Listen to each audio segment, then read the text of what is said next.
ఒక్కదాన్ని హైదరాబాద్ వచ్చాను చాలా నమ్మకంతో. మా మా అమ్మని ఒప్పించి నేను ఇండస్ట్రీలో ఎలాగైనా సక్సెస్ అవుతాను.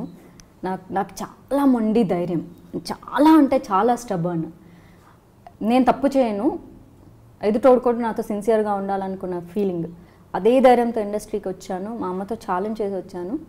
అట్ ద సేమ్ టైం నేను ఎప్పుడైతే యాంకరింగ్ మానేసి ఇండస్ట్రీలోకి వచ్చానో హీరోయిన్ అవుతా అంటే నా ఫ్యామిలీ మొత్తం నేను డిస్కరేజ్ చేసింది, నువ్వు హీరోయిన్ అవ్వలేవు, కష్టం అని. బట్ నేను అవుతాను, అయిన రోజే నేను ఇంట్లోకి అడుగు పెడతాను. 2 సంవత్సరాలు నేను ఇంటికి వెళ్ళలేదు. అప్పుడు ఈ సినిమా వచ్చింది.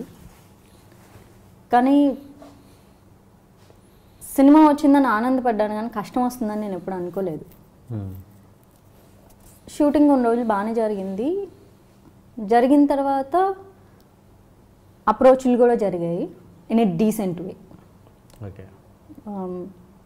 తర్వాత నేను ముందు సినిమా ఇండస్ట్రీలో చాలామంది చాలా అంటే ఒక ఏమంటారు అన్పార్లమెంటరీ లాంగ్వేజ్ అంటారు కదా, అలాంటి వేలో అప్రోచ్ అయిన చాలామంది ఎదవలు ఉన్నారు. సినిమా తర్వాత చాలామంది అలా మాట్లాడిన మహానుభావులు పెద్ద పెద్ద ప్రొడ్యూసర్లు ఉన్నారు, డైరెక్టర్లు కూడా ఉన్నారు. పేర్లు చెప్తే ఎందుకులేండి, జనాల దృష్టిలో వాళ్ళ ఇంత ఎదవలా వీళ్ళు అనేలాగా చాలా చీప్గా మాట్లాడతారు. అంటే ఇండస్ట్రీ అంటే కొంతమంది మాస్గా మాట్లాడతారు, ఎలాగా వేషం కోసం వచ్చావా, ఈ భాష ఇండస్ట్రీలో ఉంటుందని నేను ఎక్స్పెక్ట్ చేయలేదు. కానీ నాకు అట్లా అప్రోచ్ రాలేదు. చాలా చాలా హై లెవెల్ పాష్గా వచ్చింది. నేను ఎంత స్టూపిడ్ అంటే why can't you be my friend అని అడిగితే దానికి అంటే అంత పాష్ వర్డ్కి నాకు సడన్ మీనింగ్ స్ట్రైక్ అవ్వలేదు. నేను స్టూపిడ్ లాగా నేను మీ ఫ్రెండే కదా అన్నాను, చాలా ఇన్నోసెంట్ ఫేస్ పెట్టుకొని. No why can't you be my close friend, this is the approach. Use చేసిన వర్డ్స్ కూడా ఇవే. నేను మీ క్లోజ్ ఫ్రెండ్ కాదా అన్నాను, మళ్ళీ బుంగమతి పెట్టుకొని. No it's okay, you try to think of it అని చెప్పేసి వెళ్ళిపోయారు. నేను తెగ ఆలోచించేశాను చాలా కష్టపడిపోయి, ఏంటి దీని మీనింగ్ ఏంటి అని. బట్ నేను ఆ పర్సన్ని నేను అంత ఇమాజిన్ చేసుకోలేదు. C you're talking to me, నేను మీ గురించి నేను ఒక లెవెల్ వరకే నేను ఆలోచించుకుంటాను. ఆ నెక్స్ట్ లెవెల్ ఏంటి, నాకు లేయర్స్ తెలుసు, మనుషుల లేయర్స్, బట్ అంత నేను ఇమాజిన్ చేసుకోను ఆ రేంజ్ వరకు వెళ్ళిపోయి అలా ఉంటుంది అని. నేను చెప్పినాను, మీరు చాలా sweet, you're not like all industry people, మీరు చాలా మంచి వాళ్ళు అని. ఇన్ ద సెన్స్ అన్నారు. ఇన్ ద సెన్స్ అంటే I don't know, but somehow I feel good to talk to you ఇలా చెప్పాను. తర్వాత నాకు ఒక మిడ్ నైట్ స్ట్రైక్ అయింది మీనింగ్. ఆ తర్వాత దాన్ని నెక్స్ట్ డే మార్నింగ్ నాకు బెస్ట్ ఫ్రెండ్ ఉందన్నమాట. సో సోనీ ఫోన్ ఉండేది. సోనీ ఫోన్లో ఏంటంటే మనకు లాస్ట్ సెండర్ నేమ్ ఫస్ట్ వస్తుంది, ఆప్షన్స్ వెతుక్కోకుండా.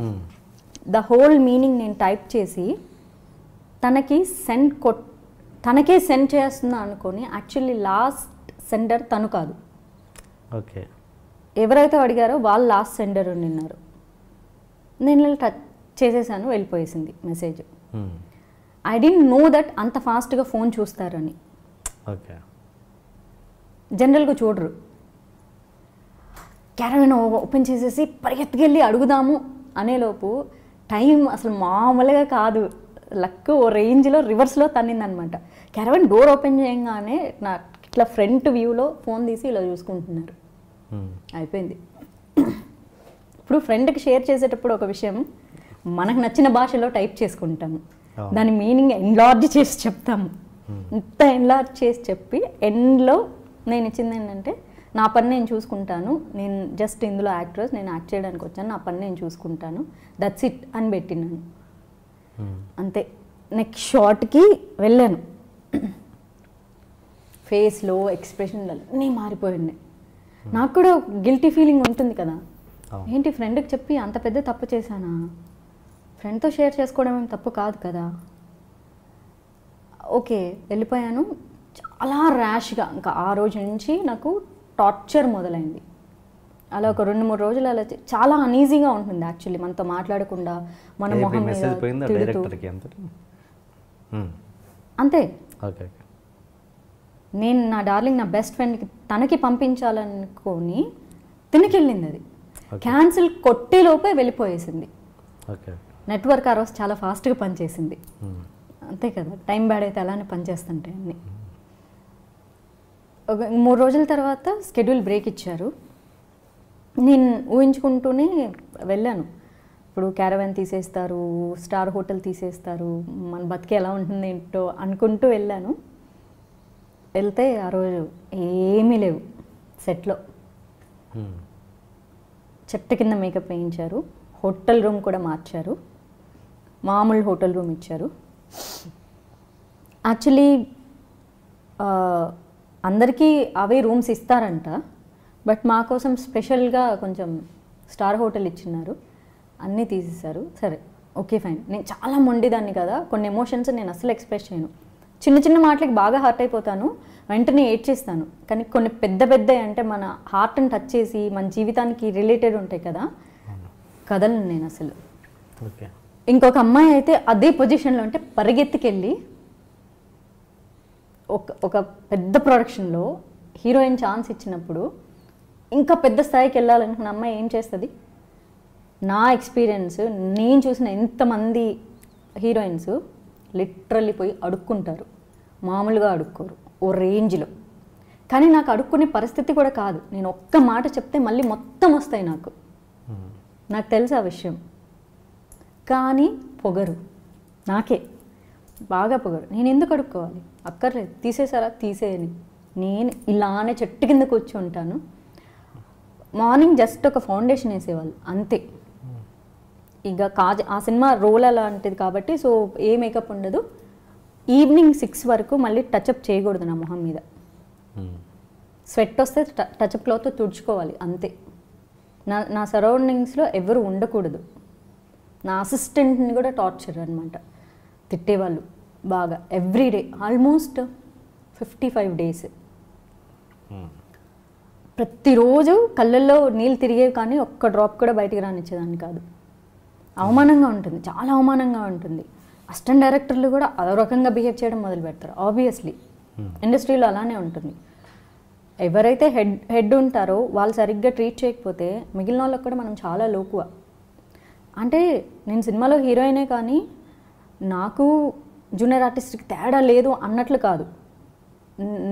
నేను చాలా ఏమంటారు, నాకు సెల్ఫ్ డిగ్నిటీ చాలా ఎక్కువ, బీభత్సమైన కొవ్వు, నాకు ఆత్మాభిమానం ఓ రేంజ్లో ఉంటుంది. దాని మీద ఒక్క మాట ఎవరు అనకూడదు. వాళ్ళు నన్ను బ్యాడ్గా ట్రీట్ చేసేదేంటి? నేను షార్ట్ చేస్తాను, అందరికంటే దూరం వెళ్ళి నేనే కూర్చుంటాను.